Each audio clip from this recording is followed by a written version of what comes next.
Hey, good morning, everyone. Welcome to Unite Community Church Online. I'm so glad that you're here today. My name is Cody Chatfield, and I'm your online campus pastor. That's right, we have an online campus pastor now. How cool is that? So you might be asking yourself, why do we even need a campus pastor? Essentially, what an online campus pastor does is I'm here for you. I'm here to help you get connected to small groups, to serving teams, and I'm here just to care for you guys. Whether it's answering prayer requests or just hearing what's going on in your day. I want to be here for all of you. So we can start now. Drop a comment below and just say hey, and I'll be sure to connect with each and every one that does that this week. If you know anything about United Community Church, you know we love community. It's in our name. One way that we help lead people to community is through small groups. We absolutely love small groups. Essentially what small groups are places, smaller gatherings, that you gather with friends to discover and love who Jesus is. And we do that through eating together, praying together, and reading the Bible together. So if you're not part of a small group, we'd love for you to go to our UCC app and check out the small groups that are listed there. So in addition to the online campus pastor, some of you might know me as Mr. Cody, the kids director for Community Kids. So as you know, Community Kids has shifted from in-person to online. So we send out the weekly videos that has lessons, Bible verses, and fun stories, along with a parent guide to help you work with your kids through those stories. So make sure you check that out on our Community Kids Facebook page and through email.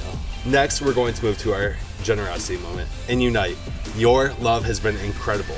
Each and every week, you've been giving and giving and giving, not to us, but through us to bless the community, and there's been story after story. Next week, we have a special story that we're going to share with all of you about what your love is doing within the community. So be sure to tune back in next week and see what that's all about. So to keep all this generosity going, be sure to jump on our UCC app or Unite Community Church so we can give big and continue to love the community well.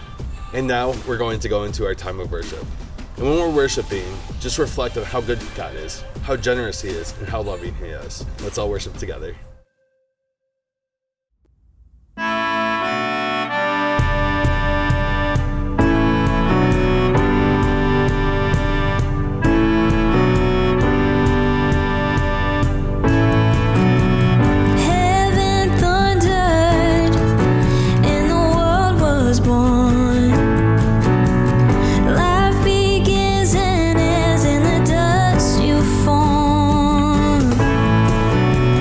Feel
glory go on and on. Impossible things in your name, they shall be done. Unstoppable God, let your glory go on and on. Yeah, impossible things in your name, they shall be done.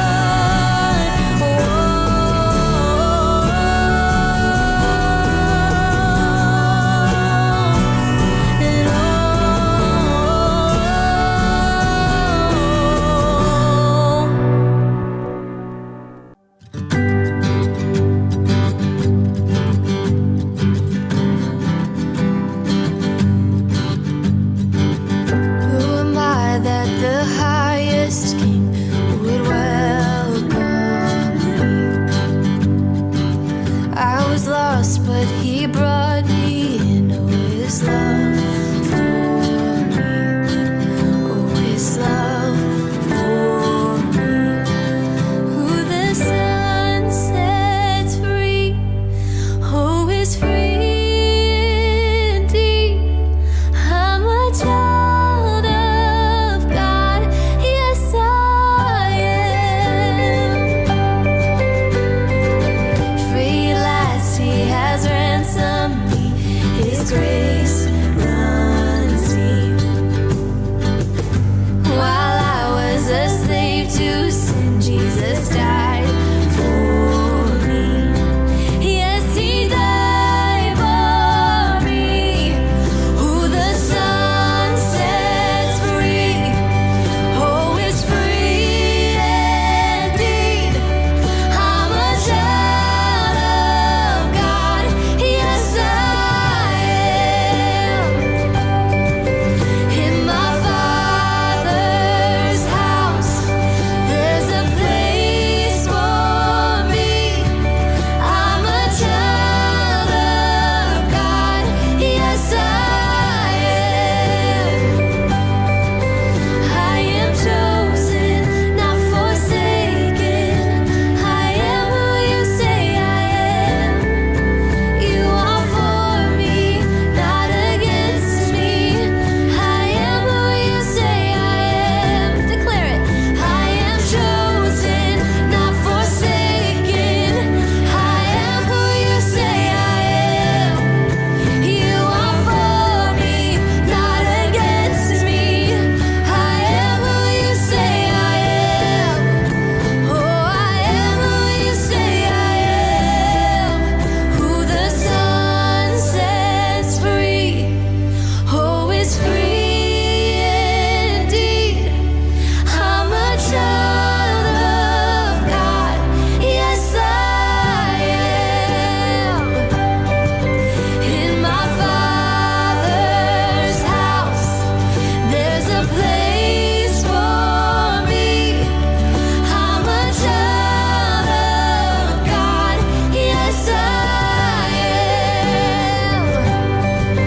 In my Father's house, there's a place for me. I'm a child of God, yes I am.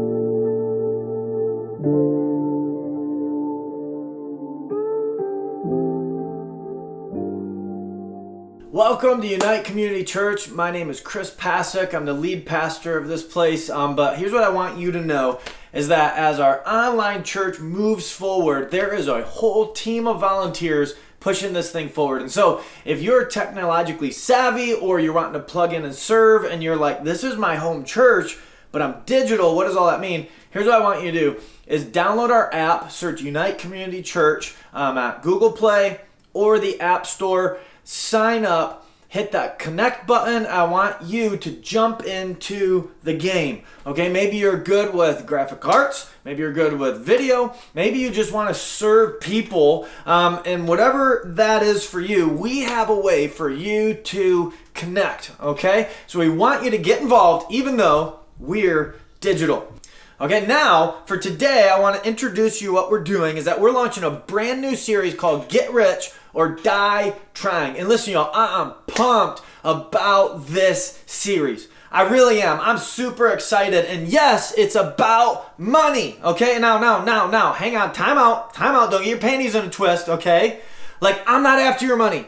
Okay, as you're going to see in this series and as more and more you come in this church, we don't want your money. What we want is for you to have margin and freedom to be able to step into all God has for you to do. And so to get this going, let me start off and pray, and then we're going to get into this, okay? And so Jesus, God, as we go through these next few moments together, God, for those who have their walls up right now, God, I pray you'll break those down. God, for those of us that just need hope or maybe some answers in our finances, God, I pray that you will bring wisdom out of my mouth from your word. But God, more than anything, let us see that your big purpose for us is that we are blessed, God. We are rich, and our call is to be rich towards others, to be rich towards you, and to be a blessing. And so, guys, we move through this. God, open our hearts, break down walls. But God, more than anything, let your spirit permeate each individual as you see fit this morning. In your name we pray. Amen. Amen. Have you ever had this thought, when I grow up, I want to be rich? Have you ever thought that? Like growing up, as a kid, have you ever thought that? Where for me, that was my thought all the time. I was like, man, I'm going to be a pro hockey player. I am going to be a professional football player. Like, when I grow up, I'm going to be rich. Okay, and here's the problem. I'm not, okay? Okay, or as we're going to find, maybe we are. We're more than what we thought. But here's what's crazy. As I thought about my life, okay, especially the timelines, there was one time in particular in my life where I thought and felt I was rich. I remember I was 14 years old and I got my very first job paid under the table as a busboy at this little restaurant right in the corner of my street, okay? Now, this is kind of a shady deal. My buddy Paul came up to me and was like, hey man, I got this job. We can be busboys and we just show up and then he puts us to work and he pays us cash at the end of the week. Now, I thought that was a little weird, but hey, we went for it. And so we went behind the building, behind in the back door, talked to the owner. This was a little shady, but you know, it was the 90s. That's kind of how you did things, right? And so the owner met us there and I was like, hey, I'm Chris, shook his hand. I was like, can I be the busboy? I heard you got some work. Can I do that for cash? And so the guy was like, yes, just show up every day. I'll let you know if we have work or not. So every day for a week, like I was there every day, rode my bike up there, got any work. And I remember I worked all week long. And at the end of a week, I remember I got paid in cash $259. And back then that was a lot of money. I mean, I was in that moment, I was like, I'm rich. I am rich. And I felt it. I had the feeling, the sensation. I was like, I'm rich. I quit. True story, the honest to God, like I quit on the spot. I was there, I was done. I was like, I am gone. Give me the money, I'm free. I am rich. Problem is that was the first and last time in my entire life that I ever felt rich. Right? And why is that? Because at that time, I had all the margin in the world and zero responsibilities. Right? Right? And the reason we don't feel rich is here's why. Because our margin's too small because of the responsibilities we have, right? Like we have bills to pay. We got our mortgage payments. We have kids. And then what the kids eat. And then as they get older, they eat more and more and more. And the grocery bills go up. Everything goes up. You got birthdays. You got holidays. And all of a sudden, here's what starts to happen. Is that we don't feel rich. Even though we might be making more, we might be making more than we ever thought we could. But here's what's crazy. Because our responsibilities are so high, our margin's so small, most of us don't feel rich. We actually live with little financial peace. And then to ratchet up a little even higher is when it comes to this money thing, when it comes to margin responsibilities, we also play the compare game. Right? Another reason we feel like we don't have enough or we're not rich enough is because we play the compare game. right? Because of social media, okay? Thank you, Mark Zuckerberg. Okay, we appreciate you, okay? But what happens? We compare everything. We know what people drive. We know what kind of houses they live in. We know what kind of jobs they have. And what starts to happen is we start to live in envy. We start to go, well, we see what they have. We want to keep up with the Joneses. We start to decide, man, you know what? Well, why can't I have what they have? Or why can't I make as much as they make? And all of a sudden we start to get frustrated. We start to get a little more panicked. We start to try to finance more, charge more. And before you know it, because of the longing to keep up with the Joneses, the longing to have what they have, because we want to go back to that first feeling of being rich, here's what happens. We take on the mindset of get rich or die trying. We have this mindset, you know what, I'm going to work, I'm going to slave, I'm going to give my life away to get rich, or at the very least, I'm going to die trying. And I know, we push back and go, look at Pastor P, did you just want to use a 50-cent line? Because no one's dying over this. Well, look, I would argue we are. That we're exchanging our lives for monetary things that might not matter. We really are. And I remember, come back to my story, right? Like I said, I brilliantly got a job. What did I do with my riches? Went and bought rollerblades. We were really into skating back then, and so I literally blew it all. And here's what's fascinating about that is I remember putting those rollerblades on. Man, I felt like $1 million. You ever done that? Like you work and strive. You've given up so much of your life to get that thing. Then when you get that thing and you put them on, it's like, oh, I have it. And then the praises of people that you have it is awesome. Like I remember my friends like putting them on and showing up. I didn't tell any of them, just showed up with them all. Surprise and delight. And they're like, ooh, are those the new CI5s? Ooh, is that them? I remember my friend Tim and Joe were oohing and eyeing, and I was the coolest kid on the block with the coolest skates in the world. And then what happened? Well, life went on, right? They started to get used and abused, right? Then all of a sudden they had birthdays and Christmases, and what happened? The next version came out. And so I remember Tim got the next version and he got the better version, right? And then my buddy Joe got the next version beyond his, right? And then I remember the next summer came. And here's what's crazy. I remember strapping on my skates again, going skating, and look, the oohs and ahs were gone. All the gushing over my skates were gone. And so what did I do? Get rich or die trying, right? I was like, you know what, I'm going to do what I did last summer. I'm going to go get a job, I'm going to work, and I'm going to get rich again. Problem is, my responsibilities went up. The problem is the margin trying to save became harder and harder. I was 15 at the time, and so we started going out with our friends. I started to have to buy food on my own, started to give my buddies gas money. All of a sudden, this idea of trying to get rich was harder and harder and harder. And I remember I was waking up to do the morning shift at McDonald's, okay? So my second job ever was at the glorious franchise McDonald's, okay? And I got that job because my sister was the shift manager, and so it was just an easy thing. I could go to work with her and drive, and I didn't need a ride. It was close to school. It was perfect. Until I started to realize, man, I picked up this job, and I haven't skated all summer. Honestly, seriously, I was getting up at 4:30, 5 in the morning. I remember sitting there flipping patties, making breakfast, which we all thank God for McDonald's breakfast, but not when you're working there, okay? But I remember making the food, and I was sitting there going, man, this stinks. You know what? This isn't how I visioned my life. And I had this moment of clarity where I was like, I'm done. You know what? I don't want the new skates. And I remember I looked at my sister, I was like, I quit.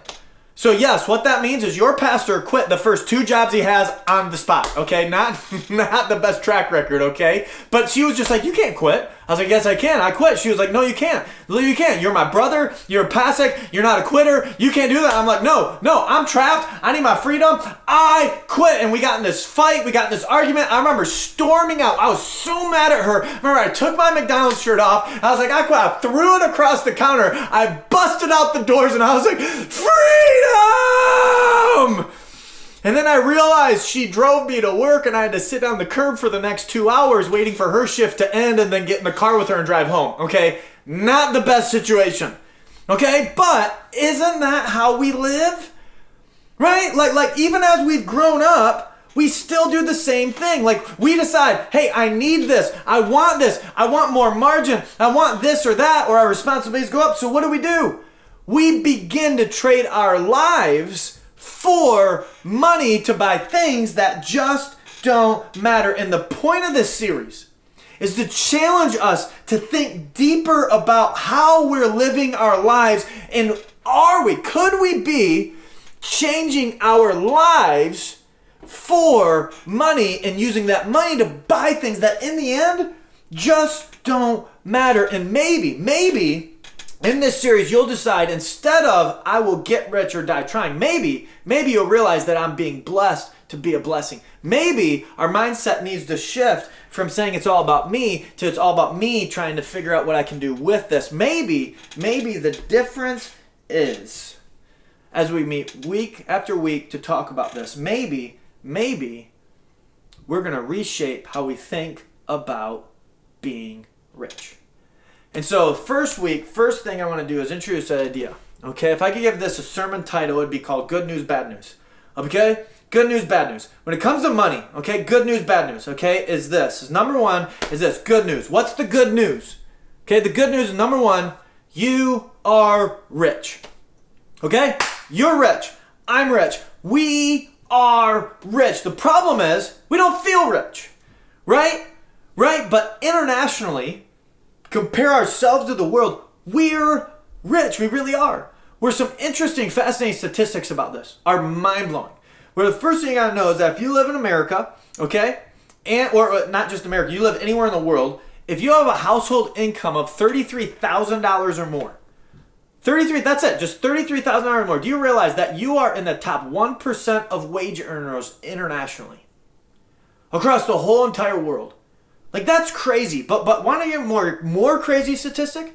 Is that if you have a household income of $85,000 or more, okay, which I know the college kids are like, man, I love even 30, you know, but a household income, $85,000 a year, is that you're in the top 0.1% of all wage earners in the world.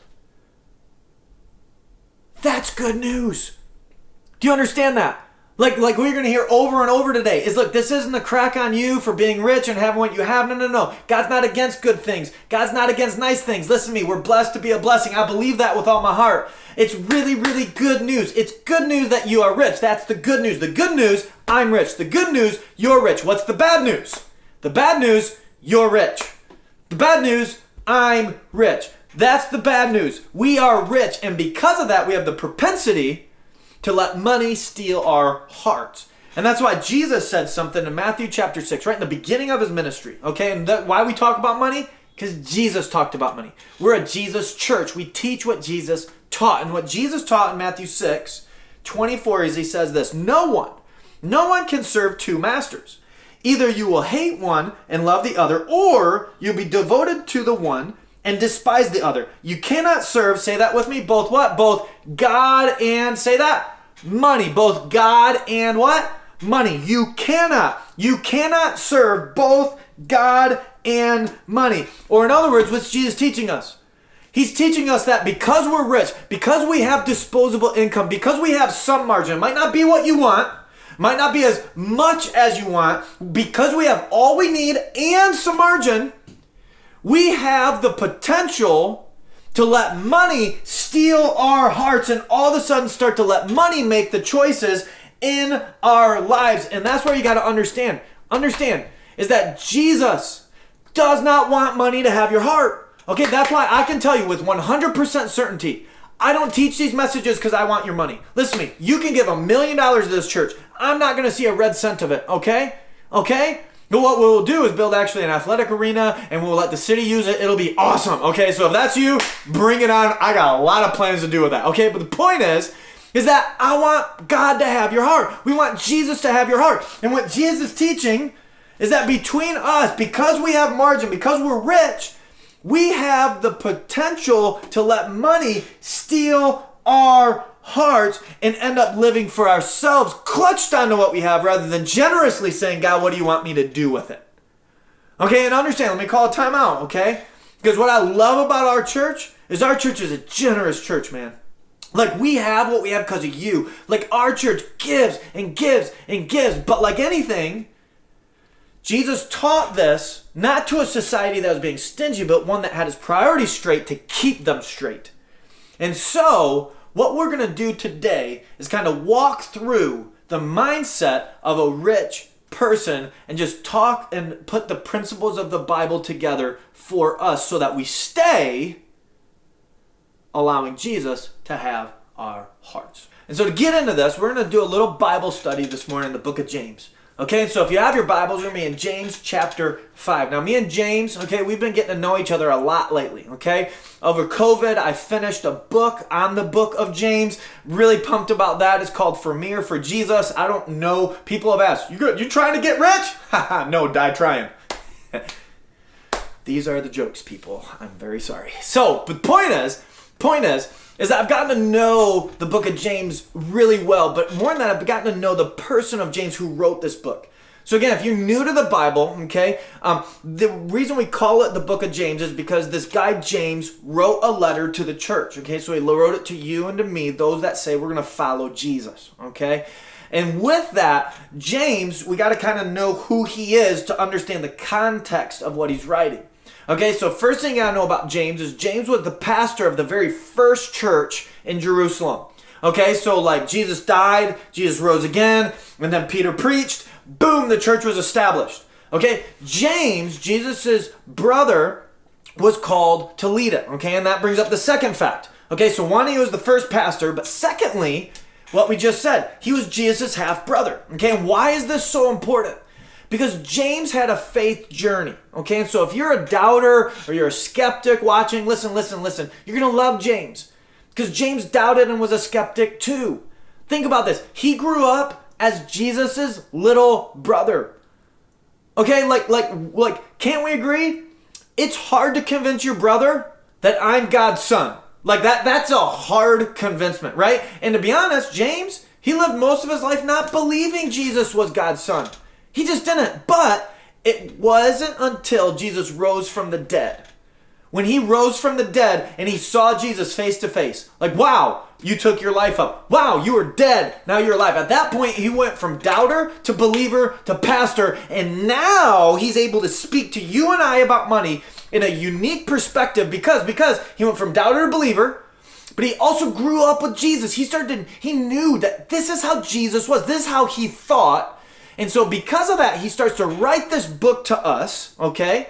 And in James chapter 5, he speaks to you and me about money, about actually being rich. And so watch this. James 5, verse 1, it says this. Now listen, you rich people, okay? So, like we've said, you are rich. I am rich. Okay, good news, bad news. Okay, we're rich. And he says this. Now listen, you rich people, watch this. Weep and wail because of the misery that is coming on you. Your wealth has rotted, and moths have eaten your clothes. Your gold and silver are corroded. Their corrosion will testify against you and eat your flesh like fire. You have hoarded wealth in the last days. Look, the wages you failed to pay the workers who mowed your fields are crying out against you. The cries of the harvesters have reached the ears of the Lord Almighty. Welcome to church. Like, you know, because we read that and you're like, man, that, like, did James have a bad hot dog before he went to bed? Like, did he wake up with heartburn and was just kind of like, man, I gotta get the rich people. Whoom, like, what is going on here, right? Like, you're reading that going, you're gonna preach from that text? Yes. Because understand, okay, if we could hit the pause button and try to dismantle this, look at what James is saying is right. What he's saying is that the bad news, okay, good news, bad news, okay, if you're rich, we're rich, here's the bad news. He's saying weep and mourn because we have a more miserable lifestyle than those who are not rich. What? Say what? Because if you're anything like me, you go more miserable? What? Like Chris, look, you obviously have never been rich because look, rich people, look, they are happy and they know what they got, right? Right? And so what happens is we start to read or hear things like this and we start to push back because of what we see on social media and other things, right? We start to attach a monetary concept to happiness, right? It's like this. Think about jet ski, okay? Like, I don't know why, but recently we've been going to the beach a lot and I've been going, man, I gotta get me a jet ski. I gotta get me a jet ski. Now, do I have thousands of dollars laying around to buy a jet ski? No.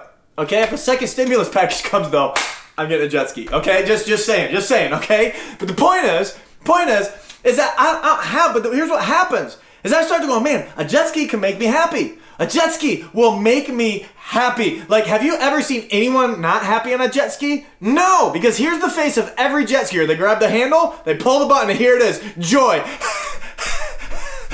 You know, I mean, they're just bouncing. I mean, their mouths are wide open. They're happy, right? And so we go, miserable. There is no way. If I had more money, then I would be happy. And James is going, no. You just have more to worry about. Like, that's what he's talking about. See, James, when he's saying miserable, it's a miserable thing. What happens? He's saying that these things have the propensity to steal your heart. And as you gain more things, you have more things to worry about. And what James is trying to help us see is that you who are rich, you don't have the better life. In fact, you have a more worrisome life. Do you hear that? We're understanding that the more you have, the more you worry about. The more you worry about the economy. And can't we agree that's where we are? You want to know why we're doing this series right now? Because we are so economy and money focused in America. We got to snap that. We're just pull back for a minute and realize. You want to know how we know we're rich? Like, all of America's worried about getting the economy back on track. In the midst of a pandemic. Think about this. Just I don't care your position on it. Just think about this. You got human life at stake. The economy. You got human life at stake and the economy. Can't we agree that as these things have smashed into each other, listen to me, can't we at least agree that this has not brought the best out of humanity? And that's why James is trying to teach us that, listen, we have this propensity to let money steal our heart, to start judging our morality, to start moving us in a different direction. And the more you have, the more you worry about. And that's a miserable concept. But I'm telling you, that's where oftentimes we live. We worry about getting the economy back on track. We worry about our 401k. We worry about retirement. We worry about braces. We worry about what's next to come, how to keep up with the joints. We start to worry about all these different things. And here's what's crazy is that what's the result of that lifestyle? What's the result? Is instead of saying I have enough and living open-handed to try to lift people up, here's what happens. We start to tighten on and hold on to everything. And number one, we got to realize is that first off isn't the Jesus way of thinking, but secondly, look, it's just going to bring a waste of resources. It really will. This is where just keep tracking with James. He goes this, now listen, you rich people, and try to hear this differently. Okay? Weep and wail because of the misery that's coming on you. Your wealth has rotted, and moths have eaten your clothes. Look at your gold and silver are corroded. What's he trying to say? He's going, you're miserable beyond belief because you worry and worry and worry. The more you have, the more you worry.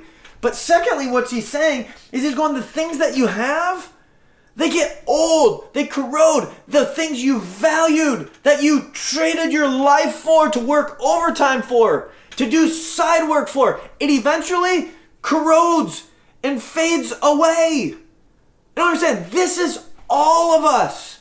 Like as I'm studying this, I'm going, man, this is so true because I know how I true in my life is my junk drawer. Okay, do you have a junk drawer in your kitchen? Yes, we all do. Well, here's the problem with my junk drawer. I keep the things that are prized to me that are now worthless. Like the other day when I was cleaning out the junk drawer, I found not one, not two, okay, but I found 3 iPods.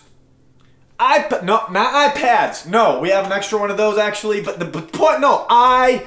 iPods, okay? Here's what's great. I remember buying the very first iPod. You guys remember that thing? Black and like yellowish color, you know, and but it had the wheel, and I mean it was so cool.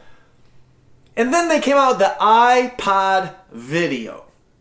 Oh, and it brought color.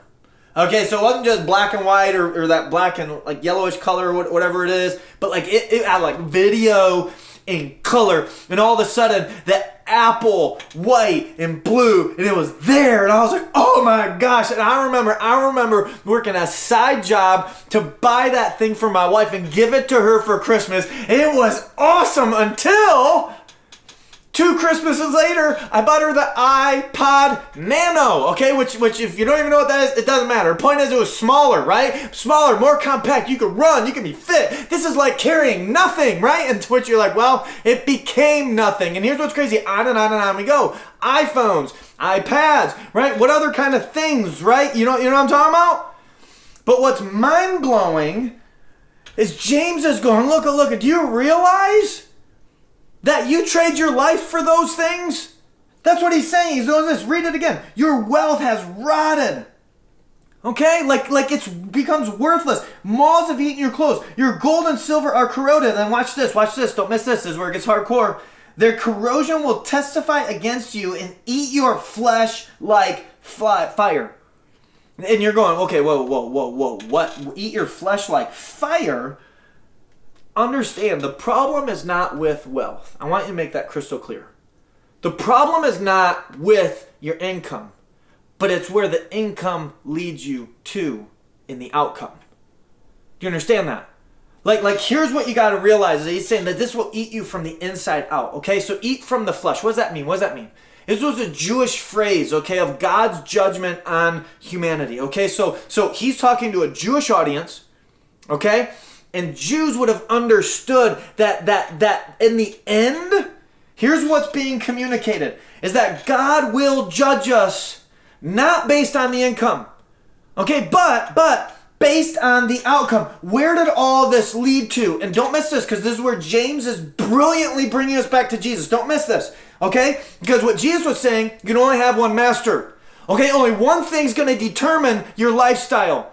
Okay, and what he's saying is it's God or money. And he's going, what or who will determine that lifestyle, right? Where is your time going? Look, how much time do you have with your family? Look, what are you doing in your life? Is your income welling up to outcome in the generosity, or are you holding on to it? Are you collecting it? You got to have more. You got to have the upgrade. So you work side job, you take on more jobs, maybe you take the raise, maybe you spend more time at work, and all of a sudden, listen to me, your life, my life becomes so out of whack and out of sorts. But here's what's crazy. We keep doing it because of what the physical material things can buy us. And I understand. This is the problem. And I know we push back because we go, but hold on. The side jobs, the overtime. Look, it's going to give me freedom, right? It gives me margin, right? Remember, margin. But at what costs? Yeah, you get 7 days in Florida with your family. But what's the cost? You work till 9 p.m. at night and don't see your kids all week long? Like what is the cost? And that's the point of this message. Understand? Don't miss this. This is not a be poor, live poor, like give more than you make. No. That's not the point. The point is not the income. Remember, good news. We're rich. That's great news. The bad news is we can make our riches our God. And the point of this message is to challenge you and to challenge our thinking to go, look, we got to unhinge from this. We got to unhook. We got to separate. And the $1,000,000 question, well, how do we separate from the materialistic world that's driving us to trade our lives for money? How do we do that? And I think it comes down to 2 things. 2 teachings that I'm learning myself. And I think for me, as I struggle with money, as I struggle with my possessions, as I struggle to be generous and pick up side work and do all the things I do, okay, here's what's holding me in balance is coming into 2 realizations. 2 things. Is I think number 1 is this, is I need to realize that I'm a steward. I'm a steward where here's what good news. I'm rich. You're rich. Good news. You don't have to get rich or die trying. We already are rich. Okay, it's good news, but we gotta realize that I'm blessed to be a blessing. Like I'm a conduit. I'm a steward of what God's given me. It's all God's. And when we can have that mindset, it unhooks us and allows us to live open-handed. It really does. And I know we push back because this is America. I worked for it. I worked for my money. This is my money. But hold on. Here's what guys calling time out. It's sure, yeah, you worked hard for it. Yeah, you earned it. But here's what you gotta realize. You realize that God is the overseer of all of it?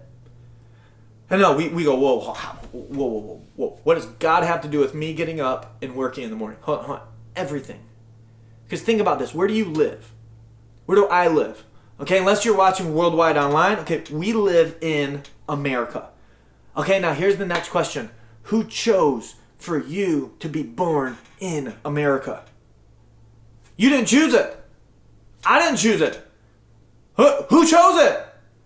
God did, right? Which is a really good thing. He chose you to be rich. He chose it. He gave you the silver spoon. He gave me the silver spoon. But that's why we got to understand we're blessed to be a blessing, and there's a call on our lives to move and to go and to be a blessing to the world. That's why Jeremiah chapter 1 verse 5 says this. Watch this. Before I formed you in the womb, okay, before you were thought of. Watch this. I knew you. God knew you. Before you were born, I set you apart. God set us apart in America with the wealth and the riches that we have. And watch this. I appointed you as a prophet to the nations. Now don't miss this. God is saying that to Jeremiah, but here's the question. Do you believe that he says those same things to you?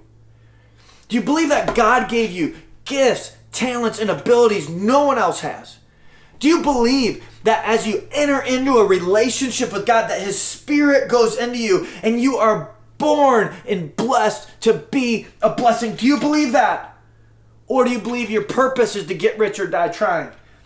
Are you exchanging your every breath just to get a little bit more money or to get the extra house or to get the extra toy? Like, what are you living for? And what I want us to see is that we had no choice when we were born. We had no choice in being born into our rich society. But, and there's a second point, is that we have to realize that we have a great responsibility. Like, yeah, we are to steward and manage this position God's given us.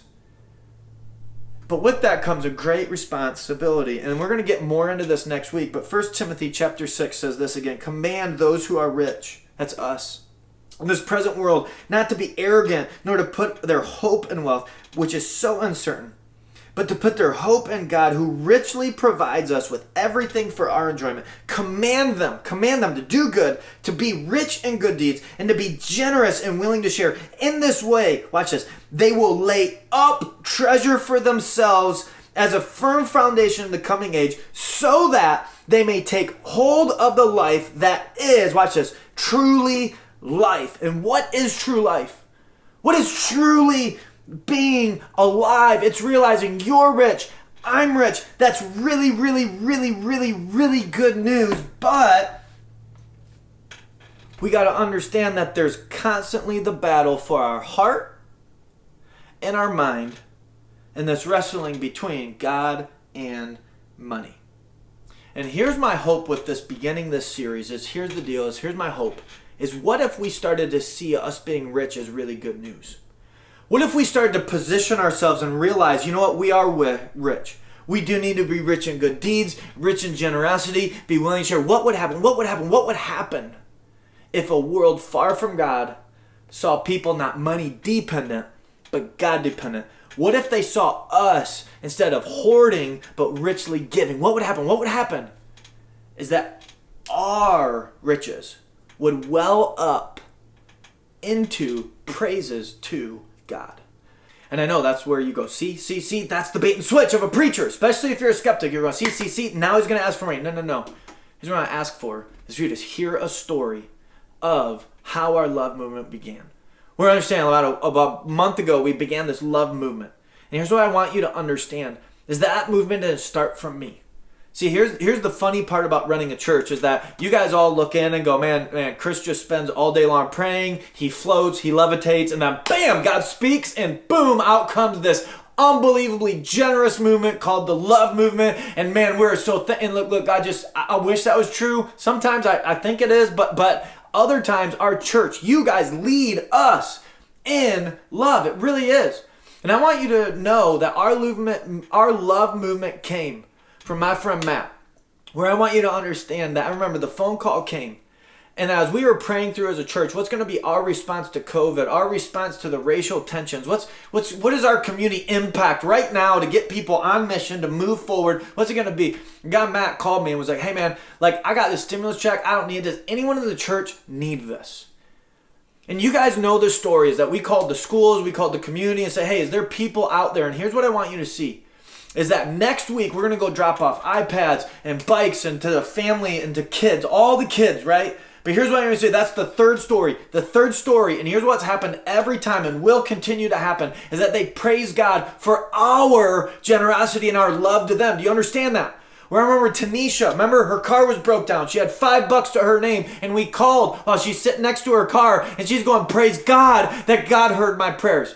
Grandma Willie, right, on moving day, we didn't even know that. We show up with a $1,000 check to say, I don't know why, but look, we want to help you. Your daughter has just passed away. You're adopting your granddaughter. And now, hey, what are you doing packing up your house?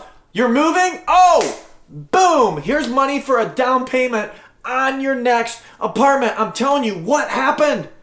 Go back and watch the videos. They praise God and thank God and listen to me. I just want more and more and more of those stories. What I want for our church, what I want for you, is for you to stop wasting your life on things that need upgraded, but to create margin for you to be the hands and feet of Jesus in your friends' lives, in your family's lives, and in our community together, because that's when people far from God begin to discover and love who Jesus is. It's when you and I get beyond ourselves and we're not so clenched onto what we have, but we open up to see the possibilities of what could be.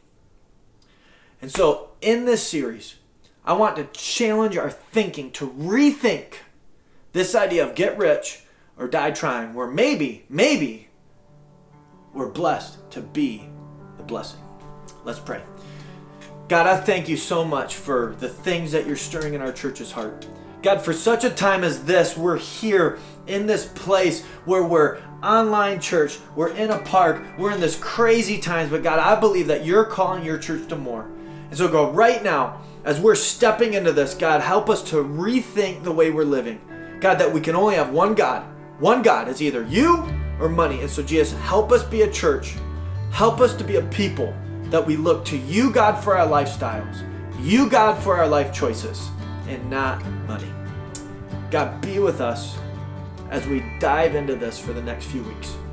And let us see story after story of our generosity welling up to your praises and who you are. In your name we pray. Amen.